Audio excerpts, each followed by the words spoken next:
आधी वाल्मिक कराड, नंतर पीक विमा, नंतर कृषी घोटाळ्यावर आरोप आणि आता करुणा मुंडेंच्या प्रकरणात धनंजय मुंडेंच्या अडचणी वाढल्या. कोर्टानं कौटुंबिक हिंसाचार झाल्याचं मान्य केलंय. धनंजय मुंडेंचा पाय आणखी खोलात गेलाय. काय सांगाल? नेमकं आता यांनी अगोदर गुंडगिरीच्या टोळ्या चालवल्या, त्यातून मारे वा पैसा कमावला, लोकांवरती अन्याय अत्याचार केले. आताच बघितलं आपण तर त्या धारोर गावचं सुद्धा अशोक मोहिते नावाच्या पोरांवरती या धनंजय मुंडेच्या गुंडाच्या टोळीनंच कोयत्यानं वार केले. म्हणजे आता ना यांचे दिवस भरत आलेत.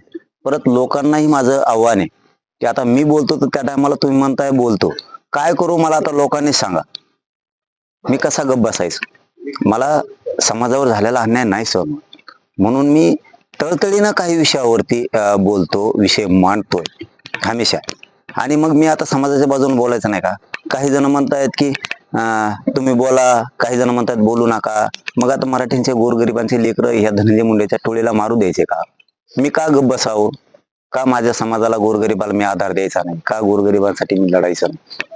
ही धनंजय मुंडेची इतकी भयंकर टोळी आहे की आता तरी मराठा समाजानं आणि या राज्यातल्या ओबीसी समाजानं, या राज्यातल्या सगळ्या जाती धर्माच्या लोकांना, मग दलित मुस्लिम असतील, यांनी सुद्धा समजून घ्या, कौटुंबिक हिंसाचाराचं सुद्धा म्हणजे त्याची बायको असणारी हे सुद्धा मान्य न्यायालयानं आता मान्य केले की तिच्यावरती अन्याय झालाय, अत्याचार झालाय. तर मग त्या बिचाऱ्या बाईंना का नको न्याय? त्यांच्या लेकरांवरती का अन्याय? यांना सुद्धा न्याय मिळाला पाहिजे आणि त्यांच्या पाठीशी या राज्यातली जनता 100% उभी राहणार आहे.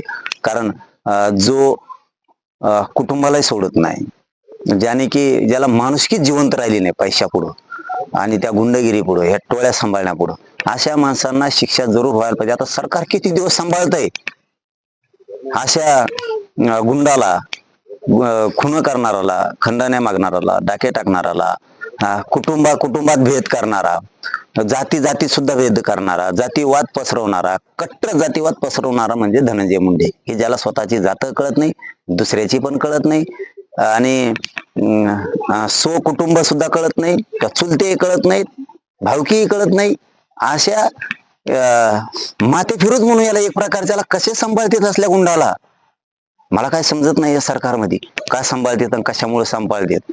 न्याय तर त्यांना मिळालाच पाहिजे आता, कारण त्यांचं जर आता कोर्टानेच मान्य केलंय, मान्य न्यायालयानेच न्याय दिलाय, तर मान्य करायला पाहिजे. त्यांनी ना ह्या धनंजय मुंडेंनी एक काम करायला पाहिजे ना, त्याचा ते कौटुंबिक वाद असल्यामुळं ना त्यांनी ते मिटूनच घेतला पाहिजे, तिला आणलं पाहिजे, तिला न्याय दिला पाहिजे. माझं एक सरळ स्पष्ट म्हणणं आहे धनंजय मुंडेला की तो हेकेखोरपणा सोडून दे.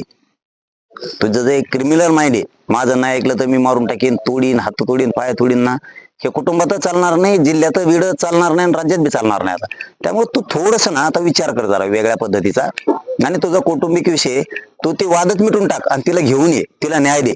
ही तरी कमीत कमी माझी तरी इच्छा आहे की मला त्या तुझ्या कौटुंबिक भानगडीत पडायचं नाही, तुझ्या वैयक्तिक जीवनात मला पडायचं नाही, मी कोणाच्या वैयक्तिक जीवनात पडत नाही. म्हणून तिला जर न्याय द्यायचा असेल ना तर तू तिला आपापसात बस, मिटून टाक आणि तिला घेऊन ये, तिला न्याय दे. तिने खूप वनवास भोगला, आता बस कर. आता बोलल्याप्रमाणे घरगुती हिंसाचार प्रकरणात करुणा मुंडेंचे धनंजय मुंडेवरील आरोप कोर्टाकडून मान्य करण्यात आले आणि पोटगी देण्याचेही आदेश दिले.